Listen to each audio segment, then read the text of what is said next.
สบายดีและสวัสดีบรรดาแม่พี่น้องหมดสุขสุขคนอีกตื่มเส้นเก่าเส้นเคยเนาะอ่าโดนพอสมควรเนาะพี่น้องเนาะที่ว่าเฮาบ่ได้พบพอกันทางซ่องตัวนี้เนาะเป็นเวลากว่า120มื้อเต็มๆเนาะ120วันเต็มๆที่ว่าบ่ได้เฮ็ดคลิปลงทางซ่องนี้เนาะ4เดือนเต็มๆเนาะที่บ่ได้เฮ็ดคลิปลงในซ่องนี้บ่ได้นางโอนางลบกับบรรดาให้พี่น้องคือจังเมื่อก่อนนะเนาะก็ด้วยหลายๆสิ่งหลายๆอย่างมื้อนี้ก็เลยนี่ละเนาะสิมานางโอนางลบนางเล่าสู่บรรดาให้พี่น้องฟังเกี่ยวกับซ่องของพ่อเฮาตัวนี้ล่ะเกี่ยวกับชีวิตของพ่อเฮาในการมาเฮ็ดเวียกเฮ็ดงานอยู่ทางฝั่งไทยนะว่าเป็นยังบ่าวดำจึงบ่ค่อยได้ลงคลิปในซ่องนี้เลยนะเนาะกะสิมาบอกมาเล่าสู่บรรดาให้พี่น้องฟังใน EP นี้เนาะสำหรับเหตุผลที่บ่าวดำบ่ได้ลงคลิปในช่องนี้เลยก็คือหลักๆนะพี่น้องนะคือมันคิดหยังบ่ออกนะคือคิดหยังบ่ออกคิดบ่ว่าสิเฮ็ดคลิปแนวใดลงไปดีคิดบ่ว่าสิเฮ็ดคลิปมันหยังลงไปดีบรรดาให้พี่น้องจึงสิให้ความสนอกสนใจนะแล้วก็อีกหลายๆสิ่งหลายๆอย่างเนาะก็เลยบ่ค่อยได้เฮ็ดคลิปลงโดนๆก็สิลงเทื่อนึงเนาะคือจังช่วงเวลาที่ผ่านมาเนาะพอดีมาฮอดมื้อนี้เนาะจากมื้อล่าสุดที่เฮาลงคลิปจนมาฮอดมื้อนี้นะก็รวมเวลาก็119วันกับอีก22ชั่วโมงอีกบ่พอเท่าใดชั่วโมงก็พอดี20วันพอดี4เดือนเต็มๆเนาะที่บ่ได้ลงคลิปก็หลักๆก็คือจังที่ได้บอกได้เล่าสู่บรรดาให้พี่น้องฟังนะคือแบบมันคิดไม่ยังบ่ออกมันคิดบ่ออกว่าสิเฮ็ดคลิปแนวใดลงไปนะเนาะด้วยหลายๆอันหลายๆแนวบางครั้งก็เฮ็ดคลิปจังซั่นจังซี่ไปก็มีบรรดาให้พี่น้องหลายๆท่านเนาะก็บ่ถึกมกบ่ถึกใจความจริงช่องของบ่าวดำนี่มีหลายช่องอยู่เนาะแต่หากบ่ค่อยได้ลงคลิปจากช่องก็คือ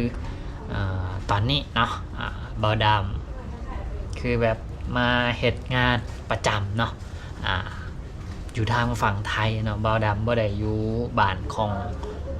บ่าวดำเนาะบ่าวดำออกจากบ้านมาหาเวียกเฮ็ดงานทำอยู่ทางฝั่งไทยพี่ได้ปีกว่าๆแล้วเนาะแล้วก็การเฮ็ดคลิปเฮ็ดอาหารเฮ็ดนี่ก็ค่อนข้างจะยุ่งยากเนาะส่วนหนึ่งก็คือแบบพวกเฮามีแต่อยู่กับหม่องเฮ็ดงานอยู่แต่หอบ่ค่อยได้ออกไปไสก็โดนๆเนาะก็สิได้ออกไปทางนอกทางนาเทื่อนึงสินะเนาะแล้วก็พวกเฮามีค่อนข้างจะหลายช่องก็เลยว่าทยอยลงคลิปทั้งช่องหลักหั่นเป็นหลักเนาะช่องหลักก็เวลาที่ว่ามีเรื่องตัวใดที่คิดออกเรื่องตัวใดที่ว่าอยากเล่าสู่บรรดาให้พี่น้องฟังก็เฮาก็สิเฮ็ดลงทางช่องหลักเป็นหลักแล้วก็ช่องตัวนี้นะก็เลยบ่ค่อยสิมีคลิปลงเนาะคือจังที่ได้เล่าสู่บรรดาให้พี่น้องฟังเนาะแบบเฮาณตอนนี้คือพวกเฮาอยู่ทางฝั่งประเทศไทยการที่ว่าสิออกไปไสมาไสมันก็ค่อนข้างจะยุ่งยากโดยความที่ว่ามันบ่แม่นบ้านเฮาเนาะแล้วก็เฮาบ่มีรถบ่มีลาเนาะแล้วก็บ่ฮู้ที่บ่ฮู้ทางบ่ฮู้ทางใดว่าเป็นทางใดไปทางพี่ก็ยันสิลงไปทางพุ่นก็ยันสิไปบ่ถึกสินะก็เลยบ่ค่อยได้ออกไปไสแล้วก็อีกอย่างเนาะออกไปจังซั่นก็มันหลายๆอันหลายๆแนวนะบางทีก็ไปบ่ถึกทางก็พากันลงนี่เนาะตอนนี้ก็มีกันแต่2คนแดเนาะพวกน้องๆที่ว่ามานำกันก็เพิ่นก็พากันกลับหมดแล้วเนาะเพิ่นอยู่บ่ได้ก็พากันกลับหมดแล้วก็เหลือแต่บ่าวดำกับสาวนี่ที่ว่ายังอดทนสู่ซนไปจังซี่นะเนาะก็ตอนนี้ก็ได้ปีกว่าๆเนาะอีกบ่เท่าใดก็น่าสิขยับเข้า2ปีแล้วนะ นะก็พวกเฮาก็อดทนสู้ซนไปจังซี่ละเนาะเท่าที่พวกเฮาพอสิไปต่อในหน้าเวียกของพวกเฮาได้นะเนาะก็ส่วนเรื่องเฮ็ดคลิปเฮ็ดนั่นก็มื้อนี้ก็เลยนี่ล่ะเนาะอยากถามเนาะอยากสอบถามทางบรรดาให้พี่น้องอีกตึ๊บเนาะบ่าวดำกับบ่ฮู้ว่าบ่าวดำลงคลิปตอนนี้ไปสิมีบรรดาให้พี่น้องเนาะที่เคยติดตามช่องของพวกเฮานี่เห็นคลิปตัวนี้จักคนเนาะเพราะบ่าวดำบ่ได้ลงคลิปมา4 เดือนเต็มๆเนาะบ่ฮู้ว่าระบบหลังบ้านตอนนี้มันเป็นอะไร AI ของYouTube เพิ่นดันคลิปของพวกเฮาหลายหน่อยซ้ำใดนะคือด้วยความที่ว่าพวกเฮาบ่ค่อยลงคลิปนะเฮาบ่ฮู้เรื่องนี้เนาะบ่ฮู้ว่าปัจจุบันนี้ AI หลังบ้านมันเฮ็ดเวียกจังใดเนาะมันสิดันคลิปของพวกเฮาหลายหน่อยซ้ำใดก็คือจังที่บ่าวดำเว้าไปเนาะหลังจากที่บ่าวดำลงคลิปนี้ไปสิมีจักคนที่ว่า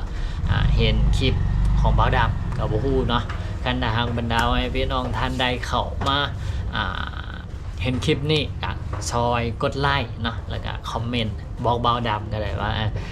ยังติดตามคือเก่าเด้อหรือว่ายังเห็นคลิปคือเก่าสินะเนาะก็คอมเมนต์บอกบ่าวดำก็ได้หรือว่ามีทางในการเฮ็ดคลิปลงช่องนี้มีไอเดียเพิ่มเติมก็สามารถแนะนำเขามาได้เนาะคือบ่าวดำก็เคยซอกหาหลายๆทางเนาะลงในแต่ละช่องย่อยนะก็ผ่านมาปรากฏว่าเสียงตอบรับเนาะจากบรรดาให้พี่น้องแบบบางกลุ่มนะบ่ค่อยดีเราซึ่งบ่าวดำไปอ่านเราบ่าวดำก็รู้สึกบ่ค่อยดีบ่าวดำก็เลยบ่เฮ็ดเลยนะคือจังมีอีกช่องหนึ่งของบ่าวดำที่บ่าวดำเฮ็ดคลิปเกี่ยวกับอัตราแลกเปลี่ยนระหว่างเงินบาทเงินกีบเงินดอลลาร์ใช่นะเนาะคือแบบอัปเดตเป็นรายมือนึงอัปเดตเป็นรายมือแบบในอาทิตย์นึงบ่าวดำสิมีคลิปลงในช่องนะประมาณอยู่4-5 คลิปเนาะว่าอัปเดตทุกมื้อวันจันทร์ถึงวันศุกร์ก็ลงได้ทุกมื้อเนาะแต่ก็บ่าวดำลงไปแป๊บหนึ่งนะก็โดยความที่ว่าช่วงที่บ่าวดำเฮ็ดนะเป็นช่วงที่ว่าค่าของเงินบาทเนาะมันอยู่ในช่วงที่ว่าค่อนข้างจะอ่อนค่าเมื่อเทียบกับเงินกีบกับเงินดอลลาร์นะก็มีบางคนนะบ่ค่อยเข้าใจในเจตนาที่ว่าบ่าวดำอยากเฮ็ดเนาะคือเจตนาของบ่าวดำที่ว่าอยากเฮ็ดคลิปนั้นก็คือเพียงแต่อยากอัปเดตนะให้กับบรรดาพ่อแม่พี่น้องเนาะหลายๆท่านที่ว่าเพิ่นอาชีบ่ทันติดตามข่าวสารแต่ว่าติดตามบ่าวดำอยู่แล้วนะก็เพิ่นอยากเห็นคลิปอยากฮู้จังซั่นจังซี่ผู้ที่ว่าเพิ่นกำลังสิเข้าไปลาวบ่ไปหันไปนี่นะเพิ่นเข้ามาเบิ่งกับเพื่อที่ว่าสิเป็นประโยชน์กับเพิ่นนะเพื่อที่ว่าบางทีเพิ่นซอกหาข้อมูลตัวนี้จากบนอื่นบ่ได้แต่ว่าคิดออกว่าช่องบ่าวดำมีจังซี่ก็เข้ามาเบิ่งพอเป็นแนวทางได้นะเนาะแต่ก็ปรากฏว่าเสียงตอบรับบ่ค่อยดีเนาะมีคนบอกว่าบ่าวดำนี่ด้อยค่าเงินบาทคือแบบ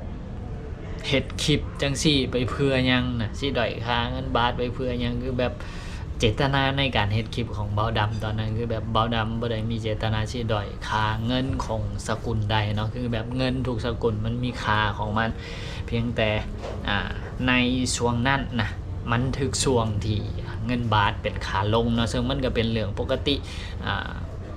ของค่าเงินเนาะที่ว่ามีขึ้นมีลงมีขึ้นมีลงแต่มีห่างเสียงจังซั่นมาบ่าวดำก็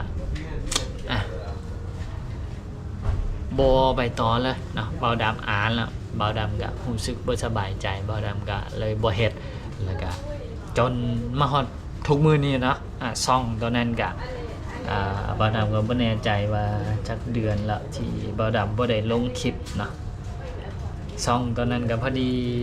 100 มือพอดีเนาะที่ว่าบ่ได้ลงคลิปกะใครกว่าซ่องนี่อยู่น้อยหนึงนะก็คือประมาณนี้เนาะสำหรับเรื่องดีอยากสิมานั่งโอ้นั่งลมนั่งเรานั่งบอกนางกาวกับบรรดาให้พี่น้องเนาะที่ติดตามเบาดำมาตั้งแต่ทำอิฐเลยก็ยังคงติดตามเบาดำอยู่จนมาฮอดทุกมือนี่แล้วก็อาจสิอยากฮู้นะเนาะว่า